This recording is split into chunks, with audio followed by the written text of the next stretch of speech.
தெளிவான தகவல், சரியான விளக்கம். இது உங்கள் ஹானரபிள் மெசேஜ். வாங்கள் பேசலாம்.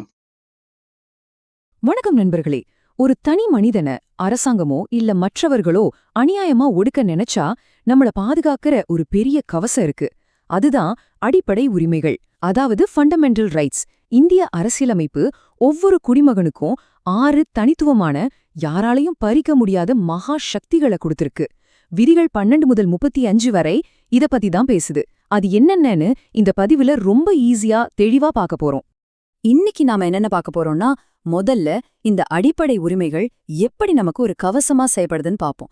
அப்புறம் சமத்துவம், சுதந்திரம், சுரண்டலுக்கு எதிரான உரிமைகள், சமய மற்றும் கல்வி கலாச்சார உரிமைகளை பத்தி தெரிஞ்சுப்போம். கடைசியா அரசியலமைப்போட இதயம் மற்றும் ஆன்மான்னு சொல்லப்படுற அந்த உச்சகட்ட சக்தி என்னன்னு பார்க்க போறோம். வாங்க உள்ள போகலாம். முதல் பகுதி, உங்களின் கவசம், அதாவது அடிப்படை உரிமைகள். ஒரு ஜனநாயக நாட்டுல இந்த உரிமைகள் ஏன் நமக்கு இவ்ளோ அவசியம்னு நம்ம கண்டிப்பா புரிஞ்சுக்கணும். சிம்பிளா சொல்லணும்னா இது ஒரு கவசம். உங்கள அரசாங்கமோ இல்ல வேற யாராவதோ அநியாயமா ஒடுக்க நினைச்சா உங்களை காப்பாத்துற ஒரு ஸ்ட்ராங்கான பாதுகாப்பு வளையம்தான் இந்த அடிப்படை உரிமைகள். உங்களுக்கு ஒரு பிரச்சனை வரும்போது இந்த கவசம் உங்களை சுத்தி எப்பவும் இருக்குன்னு தைரியமா இருங்க. இப்போ உங்ககிட்ட ஒரு கேள்வி. உங்களுக்கு ஒரு அநீதி நடக்குதுன்னு வச்சுப்போம். உங்களை யாரு வந்து காப்பாத்துவா? போலீஸ்? நண்பர்களா? இவங்களெல்லாம் விட ஒரு பவர்ஃபுல்லான சக்தி உங்க கையிலே இருக்குன்னு சொன்னா நம்புவீங்களா? ஆமாங்க, அதுதான் உங்களுக்கான தனிப்பட்ட சட்ட உரிமை. இந்த சூப்பர் பவர் எங்கிருந்து வருதுன்னா, நம்ம இந்திய அரசியலமைப்போட பகுதி 3 விதிகள் 12 முதல் 35 வரை உள்ள அடிப்படை உரிமைகள்லேந்து தான். இதில் ஒரு ஸ்பெஷலான விஷயம் என்ன தெரியுமா? இதை யாராலையும் உங்ககிட்ட இருந்து சாதாரணமா பறிக்க முடியாது. அரசாங்கத்தாலே கூட உங்க உரிமைகளை அவ்ளோ ஈஸியா பறிக்க முடியாது. இது 100% உங்களுக்கானது. பகுதி 2, சமத்துவம் மற்றும் சுதந்திர உரிமைகள். இப்போ உங்களோட அந்த 6 சக்திகள்ல முதல் 2 பிரம்மாண்டமான பவர்ஸை நம்ம அன்லாக் பண்ண போறோம். உங்களோட முதல் சக்தி என்னன்னா சமத்துவ உரிமை, அதாவது ரைட் டு ஈக்வாலிட்டி. இது விதிகள் 14 முதல் 18 வரை இருக்கு. இதோட அர்த்தம் ரொம்ப சிம்பிள். சட்டத்தின் முன் அனைவரும் சமம். சட்டம் மனுஷங்களை பிரிச்சு பார்க்கவே பார்க்காது. ஜாதி, மதம், இனம், ஆண், பெண் இப்படி எந்த ஒரு பாகுபாடும் காட்டக்கூடாது. நாட்டின் பிரதமர்லேருந்து சாதாரண குடிமகன் வரைக்கும் சட்டம் ஒண்ணுடா. சரி, இத பிராக்டிக்கலா நாம எப்படி பார்க்கணும்?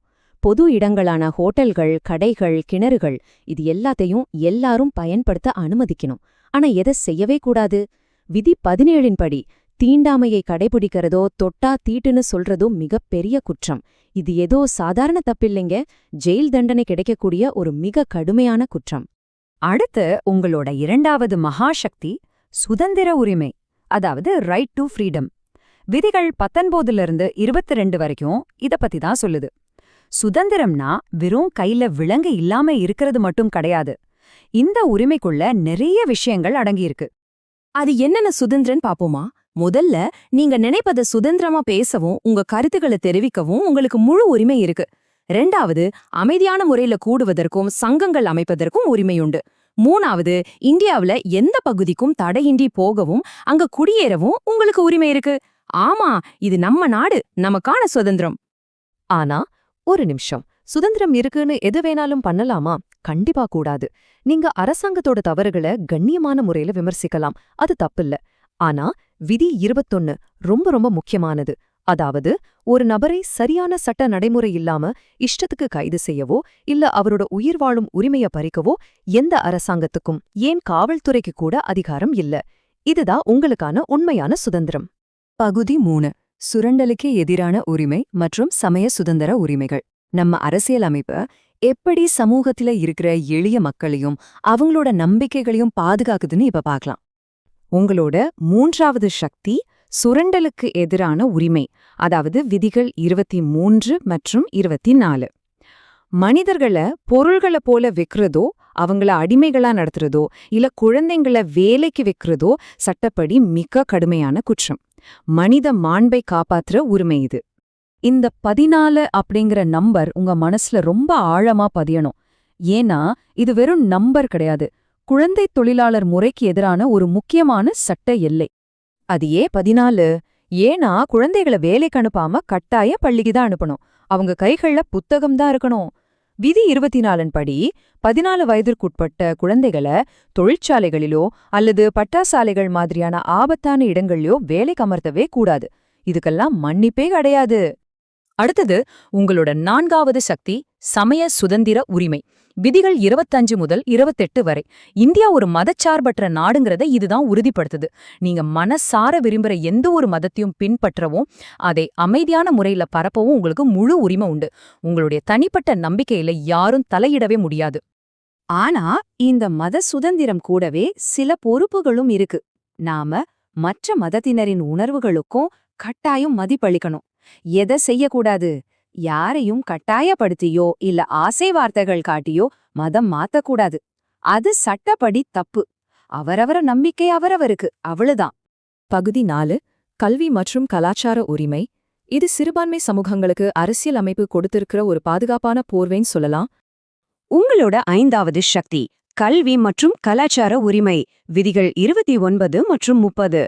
மத அடிப்படையிலோ அல்லது மொழி அடிப்படையிலோ இந்தியாவில் இருக்கிற சிறுபான்மையினர் தங்களோட தனித்துவமான மொழி மற்றும் கலாச்சாரத்தை பாதுகாத்துக்கவும் அதுக்காக தனியாக கல்வி நிறுவனங்களை நடத்திக்கவும் முழு உரிமை கொடுத்திருக்காங்க. இது நம்ம நாட்டுடைய பன்முகத்தன்மையை காப்பாத்துற ஒரு அற்புதமான விஷயம். இப்போ நாம இந்த விளக்கு பதிவோட இறுதி மற்றும் ரொம்ப ரொம்ப முக்கியமான பகுதிக்கு வந்திருக்கோம். பகுதி 5 அரசியல் அமைப்போட இதயம் மற்றும் ஆன்மா. இதுவரைக்கும் நாம பார்த்த அந்த 5 உரிமைகளும் ஒருவேளை உங்களுக்கு மறுக்கப்பட்டா என்ன பண்றது? அதுக்கான பிரம்மாஸ்திரம் தான் இந்த பகுதி. உங்களோட 6வது மற்றும் உச்சக்கட்ட மகாசக்தி இதுதான். அரசியல் அமைப்புக்கு உட்பட்டு தீர்வு காணும் உரிமை, அதாவது விதி 32. மேல நம்ம பார்த்த அடிப்படை உரிமைகள் உங்களுக்கு மறுக்கப்பட்டா நீங்க சாதாரண கோர்ட்டுகள் எல்லாம் போக வேண்டியதில்ல. நேரடியா இந்தியாவின் உச்ச நீதிமன்றம், அதாவது சுப்ரீம் கோர்ட்டுக்கே போய் நீதி கேட்கலாம். அதுக்கு உங்களுக்கு முழு உரிமை இருக்கு. இந்த விதி 32 எவ்வளோ பவர்ஃபுல் ஆனதுன்னு சொல்ல இந்த ஒரு விஷயம் போதும். இந்திய அரசியலமைப்பை உருவாக்கின டாக்டர் B.R. அம்பேத்கர் அவர்கள் இந்த விதியை தான் அரசியலமைப்பின் இதயம் மற்றும் ஆன்மா அப்படின்னு வர்ணித்தார். ஏன்னா இந்த ஒரு உரிமை இல்லனா மற்ற எல்லா உரிமைகளும் வெறும் பேப்பர்ல இருக்கிற எழுத்துக்கள் தான். இந்த விதி 32 தான் அந்த சட்டங்களுக்கே உயிர் கொடுக்குது. நாம முடிவுக்கு வந்துட்டோம். இப்போ உங்களுக்கான ஒரு கேள்வி. உங்ககிட்ட 6 மகா சக்திகள் இருக்குன்னு உங்களுக்கு தெரிஞ்சிடுச்சு. சமத்துவம், சுதந்திரம், சுரண்டலிலிருந்து பாதுகாப்பு, மத சுதந்திரம், கலாச்சார உரிமை மற்றும் நேரடியா உச்ச நீதிமன்றத்தை நாடும் உரிமை. இந்த உரிமைகளை வெறும் தகவலா மட்டும் கடந்து போகாம உங்களையும் உங்களை சுற்றி இருக்கிறவங்களையும் பாதுகாக்க பொறுப்போடு பயன்படுத்த நீங்க தயாரா? இந்த பதிவு உங்களுக்கு ரொம்பவே யூஸ்ஃபுல்லா இருந்திருக்கும்னு நம்புறேன். இந்த மகா சக்திகளை சரியா பயன்படுத்துங்க, விழிப்புணர்வோடு செயல்படுங்க. உங்கள் கருத்துக்களை கீழே பதிவிடுங்கள்.